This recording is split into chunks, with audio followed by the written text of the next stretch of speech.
अभी पूरे सेवा कार्यों में व्यस्त हैं। पूरा समाज अपनी तरफ से यथासंभव बढ़ चढ़ करके योगदान देने का।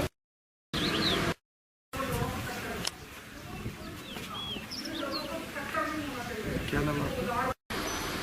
जो पानी ले लो। एक दिन तो स्थान में तो दाखिल था जब पहली बार आता है मेरी बात सुन कि कहाँ कमल कह रहा है कि भाई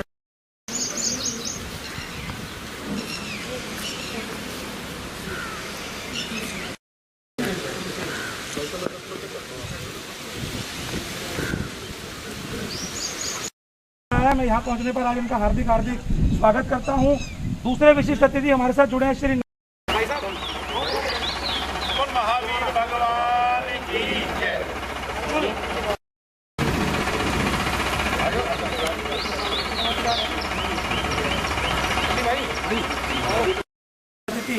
आज के फूड वैन्स को रवाना करने के लिए उपस्थित हुए हैं। सर्वप्रथम 17 मई तक लॉकडाउन बढ़ चुका है और ऐसे में अब लॉकडाउन की गंभीरता को और ज़्यादा समझना होगा, क्योंकि कोरोना वायरस के जो मामले हैं भारत के अंदर लगातार बढ़ते हुए नज़र आ रहे हैं। लेकिन फ़िलहाल करनाल की बात करें तो यहाँ की क्या स्थिति है, इस पर बातचीत करने के लिए हमारे साथ मौजूद हैं घरोंडा से विधायक हरविंदर कल्याण जी। कल्याण जी, सबसे पहले आज आप आत्म मनोहर जैन मंदिर के अंदर पहुँचे हैं। किस तरह की व्यवस्था यहाँ के जो संस्था है उसके द्वारा की जा रही है? देखिए, बहुत अच्छा लगा मुझे आज यहाँ आराधना मंदिर में आकर, क्योंकि आज कोरोना वायरस के कारण से जो एक संकट पूरे विश्व के ऊपर उत्पन्न हुआ है, और उसमें सबसे पहले तो मैं कहना चाहूँगा कि जहाँ सरकार ने, प्रशासन ने बहुत गंभीरता से इस समय में कार्य किया है, जिस तरीके से एक अच्छी मॉनिटरिंग इस तरीके से हुई है, हरियाणा प्रदेश का बहुत अच्छा इसमें सब परफॉर्मेंस देखने को मिला है। जहां हरियाणा प्रदेश का रिकवरी रेट बहुत अच्छा आया है, उसको सारे भारतवर्ष में एक तरीके से सराहा गया है। इसी तरीके से लॉकडाउन के कारण से जितने भी ऐसे गरीब लोग, ज़रूरतमंद लोग, जो रोज़ खाने कमाने वाले ऐसे हमारे मजदूर भाई, जिनके सामने एक और भी बड़ा संकट जो उत्पन्न हुआ था, उसके लिए एक बहुत से समाज सेवी लोग, बहुत सामाजिक संस्थाएं, धार्मिक संगठन, व्यापारिक संगठन, इस तरीके से लोग आगे आकर सभी ने मदद करने का कार्य किया है। और ये सेवा भाव के अंदर जो आराधना मंदिर है, यहाँ की भूमिका भी बहुत अहम रही है। आज पीयूष मुनि जी उनके दर्शन यहाँ पर हुए, और पूरी संस्था जिस तरीके से लगभग 4,500 लोगों का भोजन इस तरीके से रोज़ देने का काम कर रही है, मैं समझता हूँ कि इससे बड़ा कोई सेवा का कार्य नहीं हो सकता। मैं तो इतना ही कहना चाहूँगा कि इस समय को सभी लोग संयम के साथ गुजारें।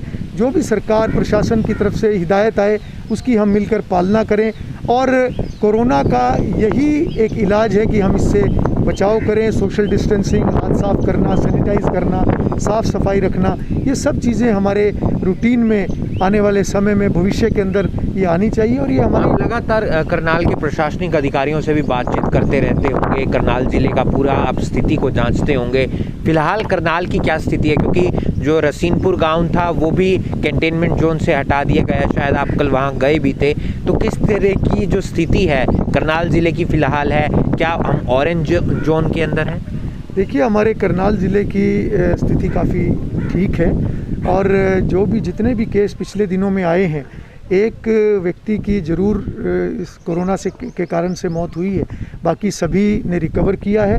और उस तरीके से एक अच्छी व्यवस्था करनाल ज़िले की हमारे प्रशासन ने जिस तरीके से बनाई हुई है, और जिस तरीके से एक मॉनिटरिंग बहुत अच्छी हो रही है, मैं ये ख़ास तौर पर कहना चाहूँगा कि आज की स्थिति बहुत अच्छी है, मगर ये स्थिति अच्छी बनी रहे, इसके लिए हमें इसी तरीके से जिम्मेवारी के भाव के साथ हमें अपना समय गुजारना है। बहुत से लोग जो सेवा कार्यों में लगे हुए हैं, बहुत से लोग जो एसेंशियल सर्विसेज के अंदर अपनी सेवाएं देने का काम कर रहे हैं, और इसी तरीके से जो आने वाले दिनों में जो एक रियायत, जो ढील दी गई है ताकि हमारे काम भी धीरे धीरे चलें, वो सारी चीज़ें, इसमें मैं इतना कहना चाहूँगा कि सब अपना बचाव ज़रूर करें, और लोग जिस तरीके से संयम बना के अब तक रखा है उसी तरीके से संयम बना कर रखें, तो निश्चित रूप से आज करनाल की जो स्थिति है वो इसी तरीके से बनी रहे, ये हम सब की जिम्मेवारी भी बनती है, और हमारे सामने एक चुनौती भी है। और मैं समझता हूँ कि करनाल जो बहुत अच्छा परफॉर्म हमारी पूरी प्रशासनिक टीम ने भी किया है, सभी सामाजिक लोगों ने, मीडिया के साथियों ने, सभी ने एक बहुत अच्छा कार्य किया है। इसी तरीके से संयम के साथ हम इस कार्य को आगे भी करते आप करनाल ज़िले से ही विधायक हैं, घरोंडा से आप विधायक हैं, मुख्यमंत्री जी करनाल से विधायक हैं, बातचीत हो रही है, शायद वीडियो कॉन्फ्रेंस भी हुई थी, किस तरीके की बातचीत है, किस तरीके का तालमेल है, क्या जानकारी वो लेते हैं? देखिए, मुख्यमंत्री जी लगातार वीडियो कॉन्फ्रेंसिंग के ज़रिए से पूरे हरियाणा प्रदेश की मॉनिटरिंग करते हैं, चाहे उसमें अधिकारियों के साथ वीडियो कॉन्फ्रेंसिंग करने की बात है, चाहे वो सामाजिक संस्थाओं के साथ विचार साझा करने की बात है, या समय समय पर मुख्यमंत्री जी अपने विधायकों के साथ भी इस विषय पर चर्चा करते हैं। पिछले दिनों में भी मुख्यमंत्री जी ने वीडियो कॉन्फ्रेंसिंग के द्वारा सभी विधायकों से बात की थी, और ऐसे सभी मौक़ों पर मुख्यमंत्री जी जहां सरकार के फैसलों से सभी विधायकों को अवगत कराते हैं, जहां और भी इस विषय से संबंधित सभी बातों को साझा करते हैं, वहीं सभी इलाकों की जानकारी भी मुख्यमंत्री जी लेने का कार्य करते हैं। और मैं समझता हूं कि एक बहुत ही सजगता के साथ हमारे माननीय मुख्यमंत्री मनोहर लाल जी, जिन्होंने इस समय में पूरे हरियाणा प्रदेश की बागडोर संभालते हुए जिस तरीके से एक अच्छी व्यवस्था बनाने का काम किया है, हमें गर्व है कि हमें करनाल से एक ऐसे अच्छे विधायक मुख्यमंत्री के रूप में मिले हैं। ख़ास तौर पर मुख्यमंत्री जी के ऊपर हमें गर्व होना चाहिए। एक आखिरी सवाल ये है कि आप सरकार के विधायक हैं, लोगों की परेशानी का समाधान करना आपका ज़िम्मा बनता है। सबसे ज़्यादा परेशानी जो आ रही है वो स्कूल फ़ीस को लेकर आ रही है, लोगों के अंदर जो शंकाएं हैं, सवाल हैं, और साथ ही साथ बिजली का जो बिल है उसको लेकर काफ़ी समस्याएं हैं, क्योंकि एवरेज के आधार पर तो निकाल दिया है, लेकिन 8-8 हज़ार रुपये बिजली का बिल आया है। लोगों के काम धंधे ठप हैं, जेब में पैसा नहीं है, बिजली का बिल कैसे पे करें? देखिए, वास्तव में कोरोना महामारी के संकट के कारण से जो अचानक जो लॉकडाउन का फ़ैसला सरकार को लेना पड़ा, जो कि एक निहायत ज़रूरी एक फ़ैसला था, जिसके बिना इसको काबू करना बहुत ही मुश्किल था, बल्कि नामुमकिन था। और आज अगर स्थिति कुछ कंट्रोल में आई है तो वो इसी कारण से आई है कि जो एक बड़ा फ़ैसला माननीय प्रधानमंत्री नरेंद्र मोदी जी ने लिया है। मैं समझता हूँ कि ये लॉकडाउन के कारण न केवल भारत देश में बल्कि पूरी दुनिया के अंदर एक संकट के बादल छाए हैं। और अगर मैं अपने इलाके की बात करूं, अपने प्रदेश की बात करूं, निश्चित रूप से जहां उद्योग बंद हुए हैं, जहां बच्चों की शिक्षा को लेकर जो स्कूल कॉलेज बंद हुए हैं, जहां हमारे मजदूर का कामों पर जाया करते थे वो कामों पर जाना उनका बंद हुआ है। इसी तरीके से अन्य जितने हमारे व्यापारी या जो भी दुकानदार, जितने भी सभी वर्गों के ऊपर एक तरीके से एक दिक्कत का समय आया है।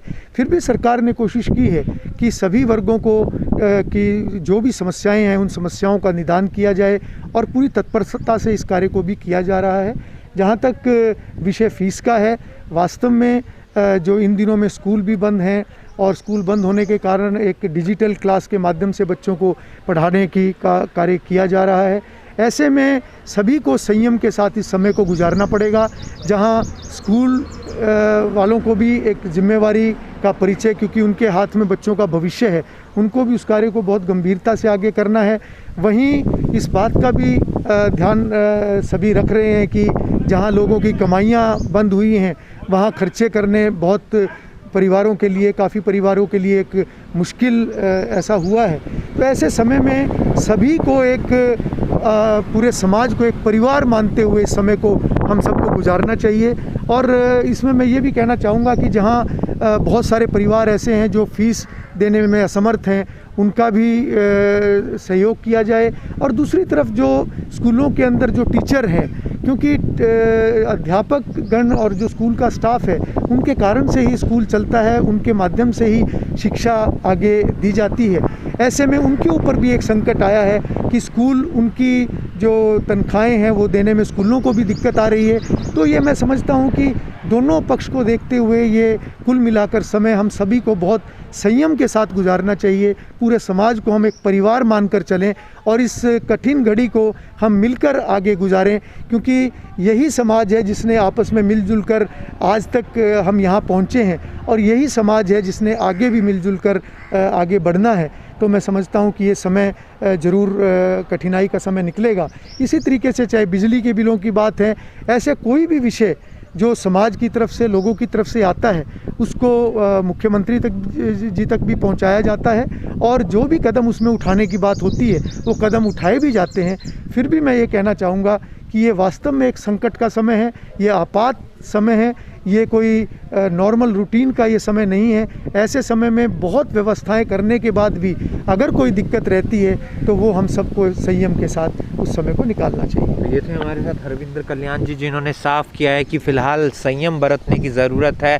संयम अगर हम बरतेंगे, चाहे वो परिवार के लोग हों या स्कूल के लोग हों या फिर प्रशासनिक अधिकारी हों, तो इस समस्या से हम जल्द से जल्द निजात पा सकते हैं। फ़िलहाल आप लॉकडाउन के नियमों का पालन कीजिए, अपने घर में रहिए, अलर्ट रहिए। 17 मई तक लॉकडाउन बढ़ा दिया गया है, भला इसी में है कि आप अपने घर में रहिए, सुरक्षित रहिए।